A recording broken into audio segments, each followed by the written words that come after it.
However, Trump back down نہیں کریں گے کیونکہ انہوں نے اپنے عوام کو بھی کہا ہے کہ you have to be very strong about it. وہ تو اس قسم کی مطلب امریکہ اپنے اسٹرانگ ہولڈ جیسے کہ آرٹیفیشل انٹیلیجنس ہے, آئی ٹی ہے, اس میں تو بہت آگے ہے دنیا سے. ظاہر ہے چین نے بھی بہت کام کیا ہے, لیکن دیگر فیلڈز ہیں. اب ٹرمپ اگر لٹرلی دہائیوں پہلے کی پروڈکشن لائنز کو واپس امریکہ میں لانا چاہتے ہیں تو آئی گیس یہ پتہ نہیں what sense does it make.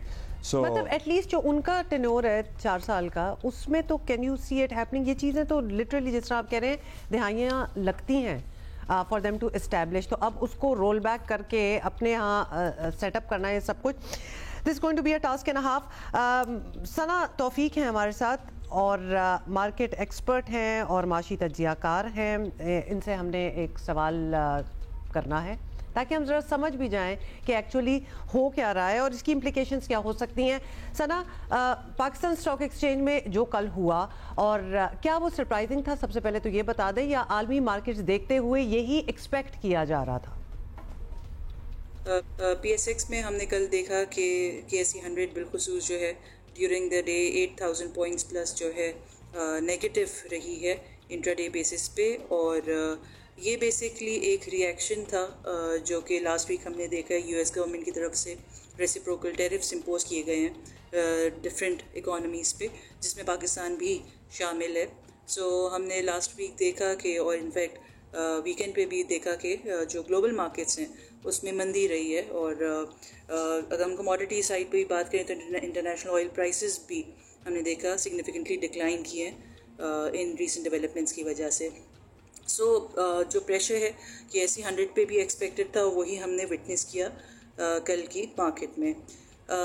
Market during the day آل دو گئی 8000 پوائنٹس کے ابو نیگیٹو, اور بٹ مارکیٹ کلوز بھی ہوئی اور مارکیٹ جو ہے سسپینڈ بھی ہوئی, اور جو مارکیٹ کلوز ہوئی ہے تقریباً 3900 پوائنٹس نیگیٹو پہ. سیکنڈ ہاف میں ہم نے ریکوری بالکل دیکھی ہے, اور اس کی مین وجہ یہی ہے کہ جس طرح مارکیٹ گری تھی تو وہاں بائنگ اپرچونیٹیز انویسٹرز کو نظر آئی. وہ اسٹاک اسپیشلی جو کہ فنڈامنٹلی اسٹرانگ ہیں اور جہاں انویسٹمنٹ کی جا سکتی ہے, وہاں ہم نے دیکھا انویسٹرز کی دوبارہ انٹری بھی ہوئی ہے. اب گوئنگ فارورڈ جب تک یہ انسرٹنٹی رہتی ہے تو ہم مارکیٹ میں ایک رینج باؤنڈ ایفیکٹ دیکھ سکتے ہیں, اور اسپیشلی وہ اسٹاکس لائم لائٹ میں رہیں گے جن میں فنڈامنٹلز اپنی جگہ انٹیکٹ ہیں. انرجی اسٹاکس میں تھوڑا سا پریشر ایکسپیکٹ کیا جا سکتا ہے گوئنگ فارورڈ.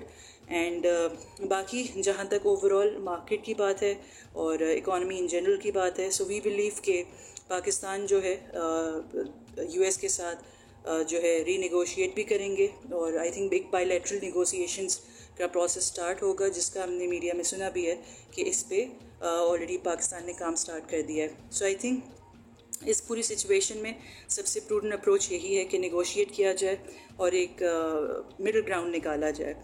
اور اس کے علاوہ اگر ہم اوور آل دیکھیں پاکستان کے لیے, یہاں پہ کلیئرٹی آنے کی ضرورت ہے. جیسے جیسے چیزیں پروگریس کریں گی انویسٹرز کے پاس کلیئرٹی آئے گی, تو ایک یہ جو سرٹنٹی کا ایلیمنٹ ہے جب تک یہ نہیں آئے گا اس وقت تک انویسٹرز جو ہیں تھوڑے سے انسرٹن رہیں گے. چلیے, تھینک یو فار دیٹ مشورہ, اور جو صورتحال ہے وہ بھی آپ نے بتا دی, لیکن ابھی تو دیکھنا باقی ہے.